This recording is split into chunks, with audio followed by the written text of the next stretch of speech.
बहुत बहुत स्वागत और अभिनंदन है आप सबका इस हिंदी पर चैनल पे। साथियों, आशा कर रहे हैं आप लोगों की तैयारी बहुत अच्छे से चल रही होगी और बिना देरी के प्रश्नों को यहाँ पे शुरू किया जाता है आप लोगों के लिए। तो पहला प्रश्न है कि स्वामी अग्रदास का संबंध किस भक्ति शाखा से है। तो यहाँ पे आप लोग आंसर करेंगे कि वो किस भक्ति शाखा से संबंध रखते हैं। यहाँ पे जो आपका आंसर हो जाएगा वो हो जाता है यहाँ पे कि वो राम भक्ति शाखा से यहाँ पे संबंध रखते हैं। कौन? तो यहाँ पे अग्रदास का संबंध किससे है? राम भक्ति शाखा से हो जाता है। अगला यहाँ पर प्रश्न है कि जायसी ने अपनी किस काव्य कृति में कयामत का वर्णन किया है। तो इसमें आप लोग आंसर करेंगे कौन सा यहाँ पे हो जाएगा। यहाँ पे हो जाता है सी, बिल्कुल ही सही यहाँ पे कि आखिरी कलाम में इन्होंने कयामत का वर्णन किया है। किसमें? तो कयामत का वर्णन किसमें किया है? आखिरी कलाम में। अगला प्रश्न है कि निम्नलिखित में से मैथिली शरण गुप्त की कौन सी रचना नायिका प्रधान नहीं है। तो यहाँ पे आप लोग बताएंगे कि कौन सा जो इनकी रचना है जिसमें नायिका प्रधान नहीं है। तो यहाँ पे हो जाएगा बी, पंचवटी इसमें नहीं है, जिसमें मतलब नायिका प्रधान नहीं है ये। अगला है कि दिनकर की किस कृति का कथा नायक कर्ण है। तो किसमें ये कथा नायक जो है वो कर्ण को माना गया है दिनकर की कृति में। तो यहाँ पे जो आपका आंसर हो जाएगा वो यहाँ पे हो जाता है रस्मरथी में, बी आंसर हो जाएगा सही। अगला यहाँ पे प्रश्न है कि अब तक क्या किया, जीवन क्या जिया, ज़्यादा लिया और दिया बहुत कम। उपयुक्त पंक्तियों के रचयिता यहाँ पे कौन हैं? आंसर आपका यहाँ पे हो जाएगा कौन सा? बी हो जाता है रघुवीर सहाय की ये पंक्ति यहाँ पे हो जाती है। अगला यहाँ पे है पूस की रात कहानी का प्रमुख पात्र कौन है। तो पात्र यहाँ पे पूछा जा रहा है कि कौन सा पात्र यहाँ पे हो जाएगा किसका। तो पूस की रात यहाँ पे आंसर आपका सही हो जाएगा। हल्कू यहाँ पे जो है पात्र यहाँ पे हो जाएगा। पूस की रात जो कहानी है उसमें मुंशी प्रेमचंद की काफ़ी महत्वपूर्ण कहानी ये हो जाती है। सूरज का सातवां घोड़ा के लेखक हैं। तो सूरज का जो सातवां घोड़ा मतलब सातवां जो घोड़ा है इसके लेखक कौन हो जाएंगे यहाँ पे आप लोग बताएंगे। तो यहाँ पे हो जाएगा ये उपन्यास हो जाता है किसका। तो यहाँ पे हो जाएगा ये धर्मवीर भारती का उपन्यास हो जाता है सूरज का सातवां घोड़ा। अगला प्रश्न है एक घूंट किस कहानी की विधा है। उपन्यास है, कहानी है, नाटक है या फिर संस्मरण है। तो ये आप लोग आंसर करेंगे।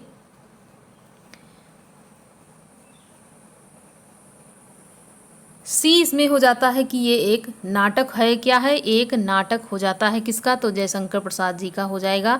निम्न में से कौन सा उपन्यास भीष्म साहनी द्वारा रचित नहीं है। तो जो भीष्म साहनी जी के द्वारा नहीं लिखा गया है वो यहाँ पे पूछा जा रहा है। तो यहाँ पे झरोखे भी भीष्म साहनी का है, कड़ियाँ यहाँ पे भीष्म साहनी का, बसंती यहाँ पे भीष्म साहनी का। तो यहाँ पे जो आपका डी हो जाएगा पीढ़ियाँ ये उनका नहीं है। तो ये किसका हो जाएगा? ये अमृतलाल नागर का ये हो जाता है। अगला प्रश्न यहाँ पे है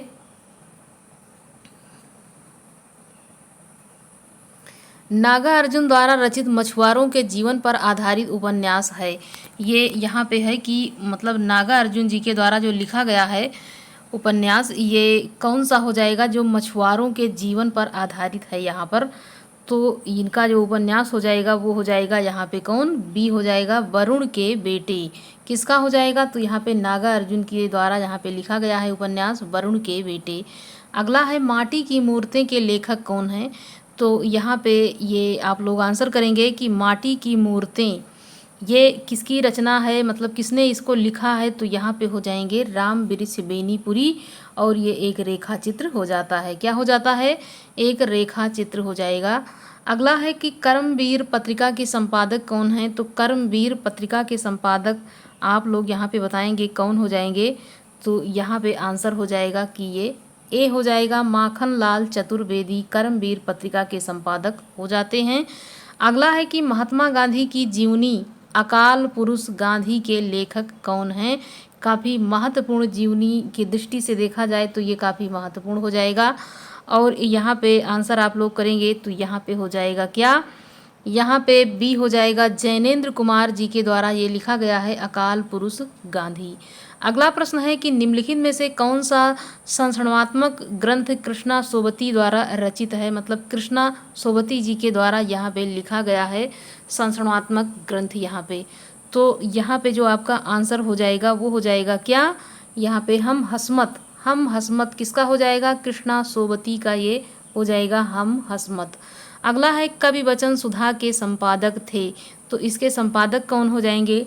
आप लोग यहाँ पे बताएंगे कि कवि वचन सुधा के जो संपादक थे वो यहाँ पे हो जाएंगे कौन? तो यहाँ पे भारतेंदु हरिश्चंद्र कवि वचन सुधा के संपादक थे। अगला प्रश्न है कि जयशंकर प्रसाद की निम्नलिखित काव्य कृतियों का सही अनुक्रम कौन सा है? तो यहाँ पे आप लोग अनुक्रम बताएंगे। तो सबसे पहले यहाँ पे क्या हो जाएगा? पहले यहाँ पे हो जाएगा कानन कुसुम, यहाँ पे हो जाएगा पहले कानन कुसुम। उसके बाद क्या हो जाएगा? यहाँ पे उसके बाद यहाँ पे हो जाएगा झरना। यहाँ पे आंसू दिया हुआ है तो यहाँ पे हो जाएगा डी आपका, यहाँ पे झरना हो जाएगा। उसके बाद फिर क्या हो जाएगा? आंसू। उसके बाद यहाँ पे लहर। तो यहाँ पे डी वाला आंसर हो जाएगा बिल्कुल ही सही। सबसे पहले कानन कुसुम से यहाँ पे शुरुआत हो जाती है इनकी काव्य कृतियों क्या, तो यहाँ पे डी आंसर हो जाएगा।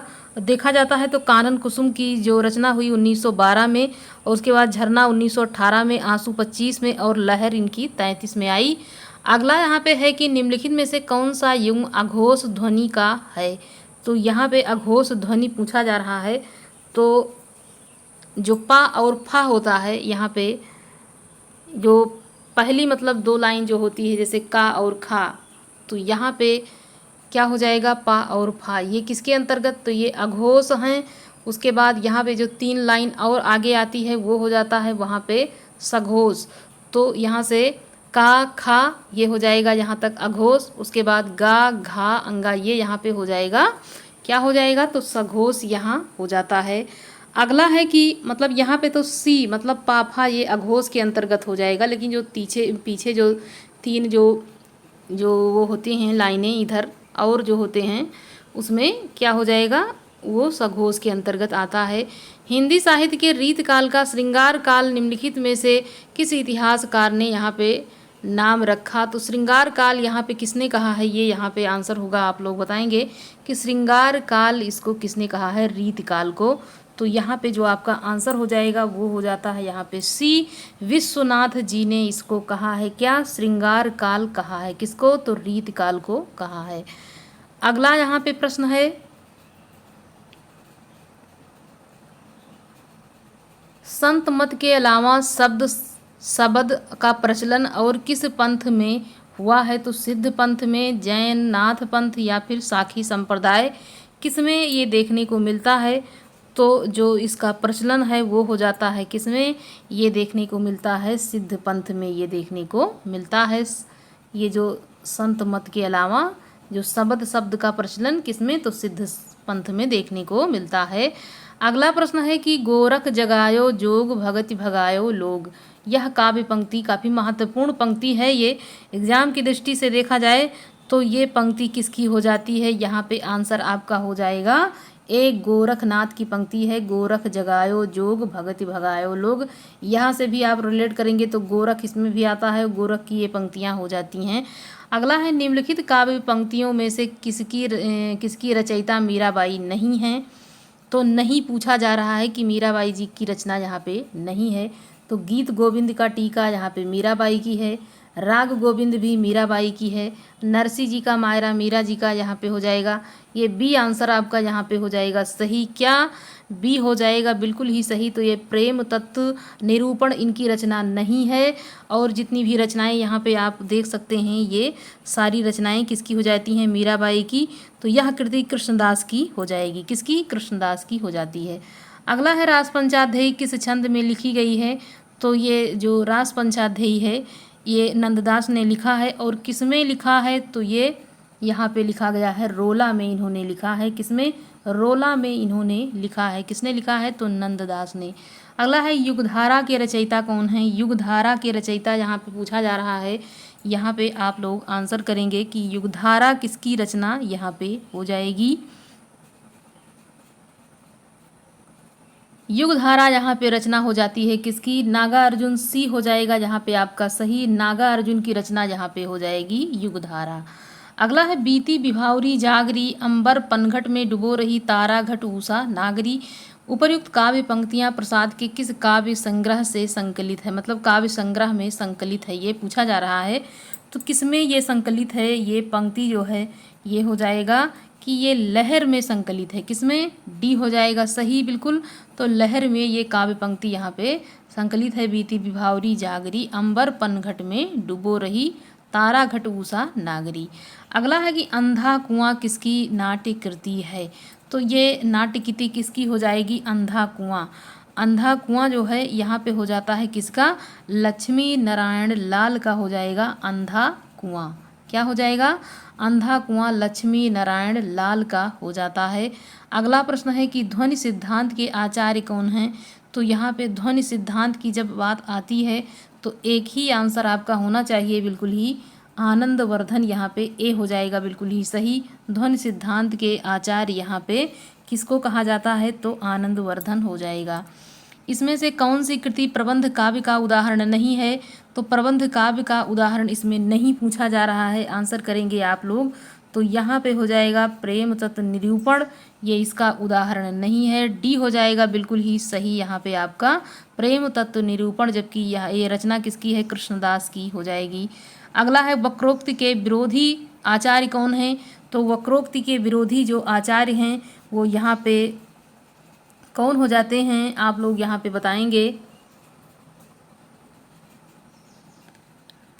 यहाँ पे वक्रोक्ति का विरोधी आचार्य कहा जाता है किसे? तो यहाँ पे डी हो जाएगा, यहाँ पे विश्वनाथ जी को कहा जाता है। कनक कनक ते सौगुनी मादकता अधिकाय पंक्ति में कौन सा अलंकार हो जाएगा यहाँ पे? तो यहाँ पे जो अलंकार हो जाएगा ये यहाँ पे हो जाएगा श्लेष अलंकार, यहाँ पे हो जाएगा। क्या हो जाएगा? यहाँ पे श्लेष नहीं, जबकि यहाँ पे यमक अलंकार हो जाएगा। यमक अलंकार सी हो जाएगा बिल्कुल ही सही। अगला है निम्नलिखित में से अघोष अल्प प्राण ध्वनि कौन सी है। तो यहाँ पे आप लोग आंसर करेंगे कि अल्प प्राण भी है और वो अघोष के अंतर्गत भी आता है। तो यहाँ पे कौन सा वर्ण हो जाएगा? तो यहाँ पे आपका आंसर जो सही हो जाएगा वो हो जाएगा इसमें डी बिल्कुल ही सही हो जाएगा। कि जैसे अगर जो वर्ण होते हैं का वर्ण और चा वर्ण, इस प्रकार से इसको अगर जो इधर से पढ़ा जाता है का चा ट त इस तरह से, तो यहाँ पे पहला वर्ण जो आएगा वो पूरा उसमें किस में आ जाएगा? अल्प प्राण और अघोष के अंतर्गत आ जाता है। यहाँ पे कुमाऊनी भाषा क्षेत्र है। तो यहाँ पे कुमाऊनी भाषा क्षेत्र कहाँ पे हो जाएगा? तो आप लोग बताएंगे जम्मू कश्मीर, हिमाचल प्रदेश, रानीखेत, नैनीताल, कुरुक्षेत्र, अम्बाला, हिसार या फिर लखीमपुर खीरी, पीलीभीत, शाहजहांपुर। तो कुमाऊनी भाषा भाषी जो क्षेत्र है वो कहाँ पे आता है? तो आप लोग यहाँ पे बताएंगे, आंसर करेंगे। यहाँ पे आपका हो जाएगा बी रानीखेत, नैनीताल, यहाँ पे बी हो जाएगा बिल्कुल ही सही। अगला यहाँ पे प्रश्न है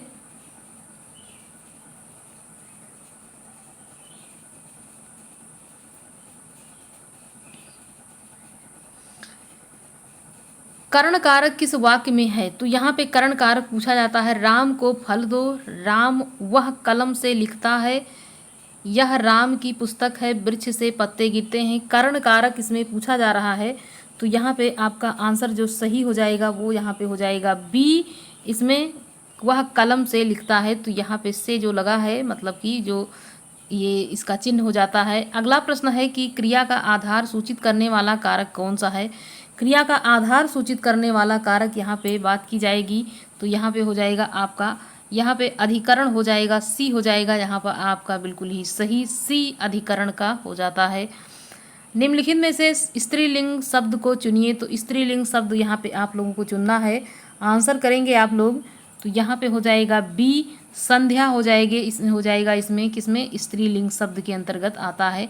निम्न से पुल्लिंग शब्द कौन सा है। तो पुल्लिंग शब्द यहाँ पे आप लोग बताएंगे कि पुल्लिंग कौन सा शब्द हो जाएगा। यहाँ पे सी हो जाएगा, बुढ़ापा जो है ये पुल्लिंग के अंतर्गत आता है। अगला है कि हिंदी भाषा में वचन कितने प्रकार के हैं। तो इसमें कितने प्रकार के वचन होते हैं।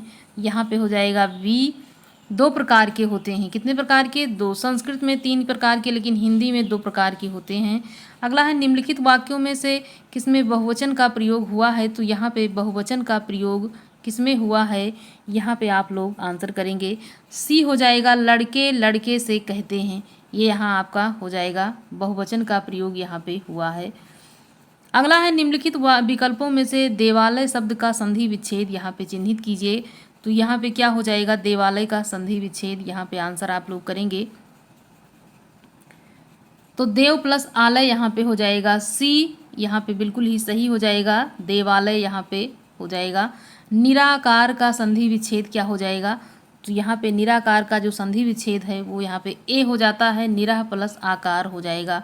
अगला प्रश्न है त्रिभुज शब्द में कौन सा समास है, तो त्रिभुज में कौन सा समास है आप लोग बताएंगे यहाँ पे।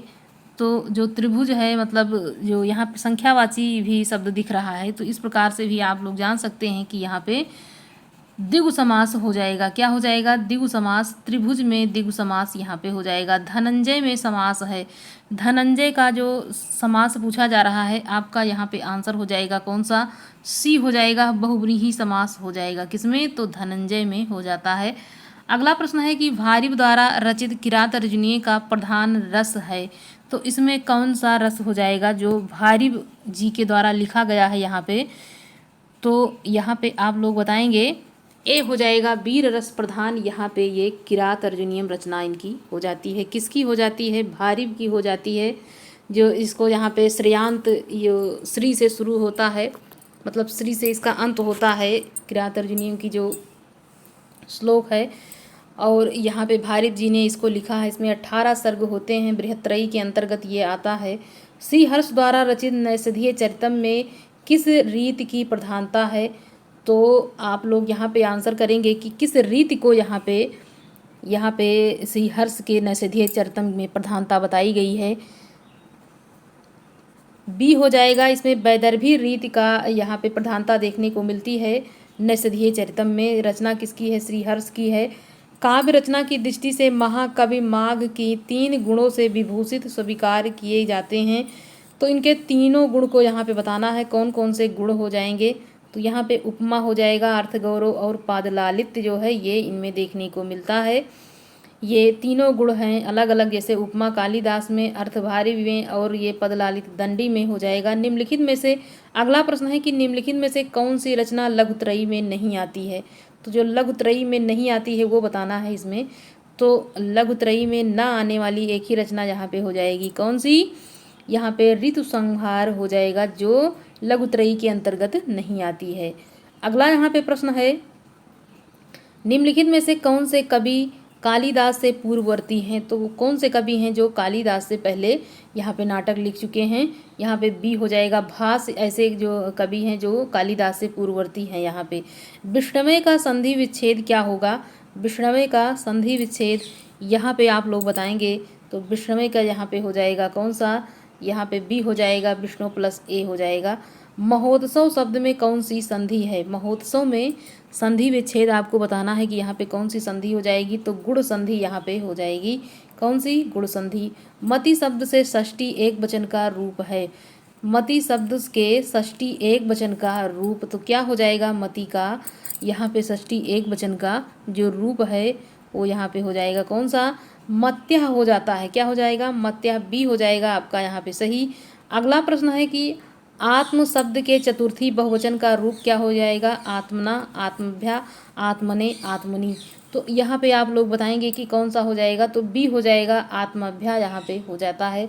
तार सप्तक का संबंध किस काव्य धारा से है, तो जो तार सप्तक है जिसका प्रकाशन 1943 में किसके द्वारा, आज्ञे द्वारा किया गया, और यहाँ पे बताना है किससे संबंधित है, तो बी हो जाएगा, प्रयोगवाद से ये संबंधित है। किससे है, प्रयोगवाद से।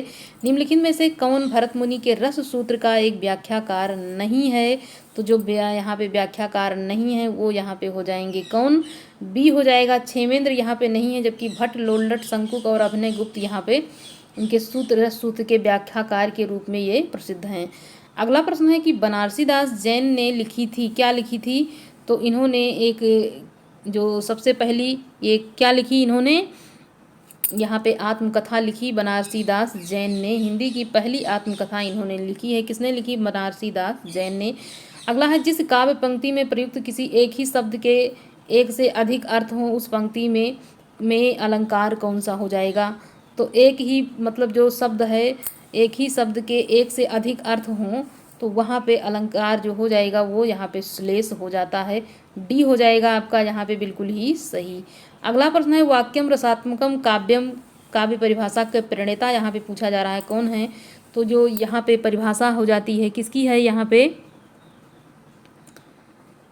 डी हो जाएगा आचार्य विश्वनाथ की। ये यहाँ पे इसके प्रणेता के रूप में जाने जाते हैं। वाक्यम रसात्मकम काव्यम, तो आप यहाँ पे रिलेट करिए। वाक्य यहाँ पे लिखा है और यहाँ पे इनके नाम में विश्वनाथ, यहाँ पे वाह आ रहा है, यहाँ पे भी वाह आ रहा है। ऐसे ही आप जोड़ करके इसको याद कर लीजिए, फिर आपको ये नहीं भूलेगा। जैसे श्री हर्ष में और नैषधीय चरितम में उनकी रचना जो है उसमें भी वो मतलब जो शाह उसमें आ रहा है वही वाला शाह उनके नाम में भी आ रहा है। तो ऐसे भी थोड़ा जोड़ने की कोशिश करिए ताकि भूले ना कोई भी, क्योंकि ये हिंदी और संस्कृत की जो रचनाएं होती हैं अथाह सागर हैं, जितना ही याद किया जाए वो कम रहता है। तो किसी ना किसी प्रकार से इसको याद तो करना ही पड़ता है। सो सुख सुजस सुलभ मोहि स्वामी में कौन सा अलंकार है, यहाँ पे कौन सा अलंकार हो जाएगा, सो सुख सुजस सुलभ मोहि स्वामी। तो यहाँ पे आप लोग आंसर करेंगे कि कौन सा हो जाएगा। तो यहाँ पे हो जाएगा अनुप्रास अलंकार, क्योंकि सा यहाँ पे कई बार प्रयोग किया गया है। तो यहाँ पे सी हो जाएगा आपका बिल्कुल ही सही। कालिदास हजारा की रचना, कालिदास हजारा की रचना की है, किसने की है। तो यहाँ पे जो हजारा की रचना जिसने की है उसका नाम यहाँ पे बताना है। कालिदास हजारा के लेखक कौन है, तो यहाँ पे हो जाएगा डी, कालिदास त्रिवेदी ने इसको लिखा है। किसने, तो कालिदास त्रिवेदी ने लिखा है। किसान के रचनाकार कौन है, तो यहाँ पे आपका जो आंसर हो जाएगा सही वो हो जाएगा कौन सा, ए हो जाएगा यहाँ पे मैथिली शरण गुप्त। कौन, तो मैथिली शरण गुप्त की रचना ये हो जाती है कौन सी, तो किसान यहाँ पे मैथिली शरण गुप्त की रचना हो जाएगी। तो साथियों यहाँ पे 57 प्रश्नों को लेकर के हम यहाँ पे आप लोगों के लिए प्रस्तुत किया। आशा करते हैं आप लोगों को यहाँ से तैयारी करने में काफ़ी मदद मिलेगी और आप लोग ये देख पाएंगे कि प्रैक्टिस में हमारे कितने प्रश्न यहाँ पे सही जा रहे हैं और कितने गलत जा रहे हैं, कौन से प्रश्न यहाँ पे गलत हो रहे हैं, कौन से यहाँ पे सही हो रहे हैं। तो साथियों यहाँ पे रूपाब के संपादक कौन हैं, तो रूपाब के जो संपादक हैं ये यहाँ पे पंत हो जाएंगे। सागर मुद्रा के लेखक कौन हैं, सागर मुद्रा के लेखक यहाँ पे हो जाएंगे कौन, तो यहाँ पे आपका आंसर हो जाएगा बी, सागर मुद्रा के लेखक यहाँ पे हो जाएंगे अज्ञेय। तो साथियों यहाँ पे मतलब 60 प्रश्नों को आप लोगों के सामने यहाँ पे प्रस्तुत किया गया है। कल आगे की वीडियो आप लोग देखने के लिए मतलब यहाँ भूले ना, ताकि आपको पता चल सके कि जो यहाँ पे प्रश्न दिए हुए हैं आगे इसमें क्या बताया गया। तो साथियों धन्यवाद।